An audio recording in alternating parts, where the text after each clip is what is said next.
सो flash IC के हम अभी रीडिंग लेंगे बिकॉज हम डीएसओ किसके लिए लेते हैं, एलसीडी टीवी की मेजरमेंट करने के लिए, इसके सिग्नल आ रहे हैं या नहीं वो देखने के लिए। अब इस फ्लैश आईसी की जो रीडिंग लेते हैं हम स्टैंड बाई मोड में। स्टैंड बाई मोड का मतलब होता है इंडिकेटर लाइट की पोजीशन रेड है, ठीक है, लाल लाइट की पोजीशन में इसकी रीडिंग लेते हैं।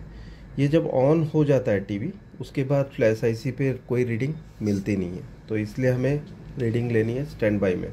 इसकी जो पिन नंबर है वो पिन नंबर 1, 2, 5 एंड 6 पे हमें फ्रीक्वेंसी लेनी होती है। ये किस टाइप की फ्रीक्वेंसी है हम पहले देख लेते हैं। अगर जो आपको कुछ ज़्यादा समझ में ना आए सेटिंग के बारे में कि आपको क्या रखना है, तो आप ऑटो बटन का कभी भी यूज़ कर सकते हैं, ठीक है। यहाँ पे ऑटो बटन है। ऑटो का मतलब है आपने जो फ्रीक्वेंसी अभी पकड़ रखी है अपने आप ही सेट कर देगा डीएसओ आपके लिए, ठीक है। आप नियरेस्ट कोई ग्राउंड पॉइंट ले लो। इसके साथ जो प्रोब आती है उसमें ग्राउंड के लिए वायर बहुत शॉर्ट आती है। आप चाहें तो एक छोटा सा टुकड़ा वायर सोल्डर कर सकते हैं किसी भी ग्राउंड पॉइंट पे और उसके बाद इसको क्लैंप कर सकते हैं उस पर, ठीक है। या आप यहाँ पर अभी मैं क्लैंप कर देता हूँ इस जगह पर, ओके। और मैं चेक कर रहा हूँ अभी इसकी चिप सिलेक्ट पिन। यहाँ पर पिन नंबर 1 है, चिप सिलेक्ट वोल्टेज आप यहाँ दिखा दो। अभी आप देख रहे होंगे कि ये मैंने 500 मिली वोल्ट पे रखा हुआ है, तो ये बाहर जा रहा है। तो इसकी जो वोल्टेज सेटिंग यहाँ पर है, एंटी क्लॉकवाइज घुमाने पर ये कम होगी, ओके। मतलब हम वोल्टेज बढ़ा रहे हैं, एम्पलीट्यूड इसकी कम होती जाएगी। मतलब एम्पलीट्यूड कम नहीं होती है, अभी 2 वोल्ट पर डिवीज़न के हिसाब से गिनती करनी है। एक बॉक्स एक डिवीज़न है, तो ये कहाँ पर आ रहा है वो देखने के लिए ये करीबन एक पूरा डिवीज़न लेके 1.5 वोल्ट पे है ये, ठीक है।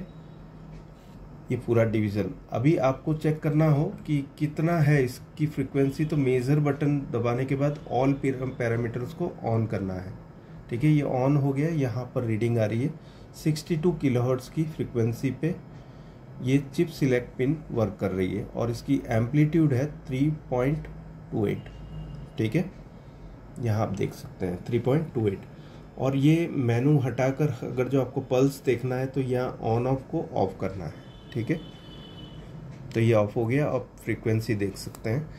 अब आपको अगर जो ऐसा है कि ये बहुत पास में है, आपको एम्पलीट्यूड तो देख पा रहे हो लेकिन जो फ्रीक्वेंसी है वो नहीं देख पा रहे हैं, तो इसको आपको क्लॉकवाइज घुमाना है।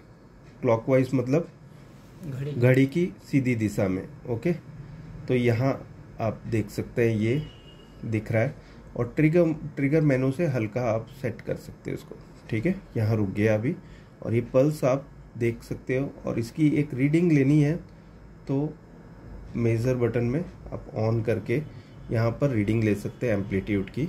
यहाँ एम्पलीट्यूड बता रहा है 3.28। अब मैं ऑफ कर देता हूँ इसे। तो पल्स की रीडिंग आपको समझ में आ गई कैसे। ये अभी मैंने अंदर ले लिया तो रुक गया, इसे बाहर लेते लेते ये चलने लगेगा, ओके। और इसके ऊपर भी ले जाऊँगा तो भी चलने लगेगा ये पल्स के ऊपर, और ये रुक गया। तो मैं अभी एक एक रीडिंग चेक कर सकता हूँ। यहाँ पर एक डिवीज़न जो है वो कितने 1 माइक्रो सेकेंड का है, ठीक है। एक डिवीज़न के ऊपर एक 1.1 माइक्रो सेकेंड का ये या 1.2 माइक्रो सेकेंड का ये पल्स है, ओके। Chip select. अब हम दूसरी रीडिंग ले रहे हैं, वो है सीरियल इनपुट आउटपुट 1, ओके। तो यहाँ आप देख रहे हैं ये फ्रीक्वेंसी नज़र आ रही है, लेकिन मेज़र बटन में हमने मेज़र पे ही रखा हुआ है। ऑल पैरामीटर्स को ऑन कर देते हैं। यहाँ फ्रीक्वेंसी बता रही है 322 किलोहर्ट्ज़ से लेकर 1-2 मेगाहर्ट्ज़ तक जाती है फ्रीक्वेंसी, ठीक है। ये क्या बता रहा है आपको कि डेटा है, ओके। फ्लैश आईसी में डेटा है। अब ये 2 वे कम्युनिकेशन होता है, फ्लैश आईसी से प्रोसेसर को और प्रोसेसर से फ्लैश आईसी को। और यहाँ पर 5 नंबर की पिन पे ये भी डेटा है दिखा रहा है। यहाँ आप दिखा दो फिर, ये डेटा है। और आप ऑन करते हैं ऑल पैरामीटर्स को फ्रीक्वेंसी देखने के लिए। तो यहाँ 2.5 मेगाहर्ट्ज की फ्रीक्वेंसी बता रहा है। सभी की एम्पलीट्यूड करीब करीब 3.2 वोल्ट है। ओके, मैं ये ऑफ कर देता हूँ। 3.2 कैसे, अभी मैंने कितना रखा हुआ है, 2 वोल्ट है ना, डिवीज़न का, एक डिवीज़न 2 वोल्ट का है। तो ये अगर जो यहाँ तक होता अगर जो, तो ये 4 वोल्ट का होता, ठीक है। लेकिन कहाँ तक है, ये तो 3.25 या 3.2 वोल्ट पर डिवीज़न का है, इसलिए हमें पैरामीटर में यहाँ पर वोल्ट का एम्पलीट्यूड जो बता रहा है वो 3.2 का बता रहा है। ओके, एक तो ये हो गया। अब मैं इसे ऑफ कर देता हूँ। मेज़र का आप समझ गए कैसे है। ओके, मेज़र ऑन ऑफ करने के लिए यहाँ दिया हुआ है पैरामीटर सेटिंग। अब मैं एक्वायर के बारे में बता देता हूँ। एक्वायर क्या चीज़ है, इसमें आप नॉर्मल, सैंपल और एवरेज ये ले सकते हैं। ये पीक, नॉर्मल, हाई और एवरेज, ठीक है। ये दोनों का एवरेज आएगा इसमें।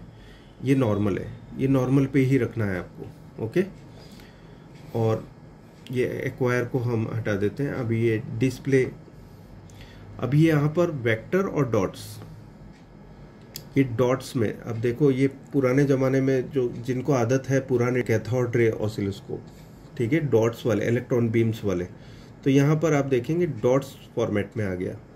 तो वो डॉट्स फॉर्मेट में भी आप देख सकते हैं, लेकिन आप यहाँ रखिए वेक्टर में। हम अभी आधुनिक युग का डीएसओ देख रहे हैं, तो उसकी जो फ्रीक्वेंसी नज़र आनी चाहिए वो भी सीधी लाइन में आनी चाहिए, तो हम वेक्टर रखेंगे, ठीक है, डॉट्स नहीं। अब ये कर्सर टाइप ऑफ रखा हुआ है, अभी ये ऑफ है। टाइम, अभी मैं टाइम, तो यहाँ टाइम की बारे में जानकारी आ जाएगी।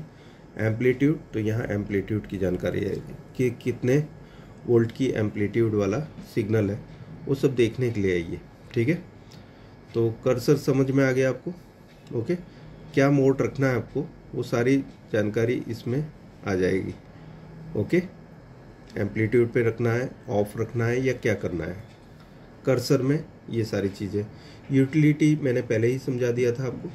अभी स्टोरेज का यूज़ होता है, अगर जो आपने डीएसओ को अपने कंप्यूटर के साथ अटैच कर रखा है, आप स्टोर करने चाहते हैं कोई वैल्यू को, तो स्टोरेज आप डेटा केबल के थ्रू कर सकते हैं, ठीक है। मैंने ये ऑफ कर दिया है, और इसकी मेनू को हटाने के लिए आप मेनू बटन यूज़ कर सकते हैं, तो ये मेनू हट जाएगा।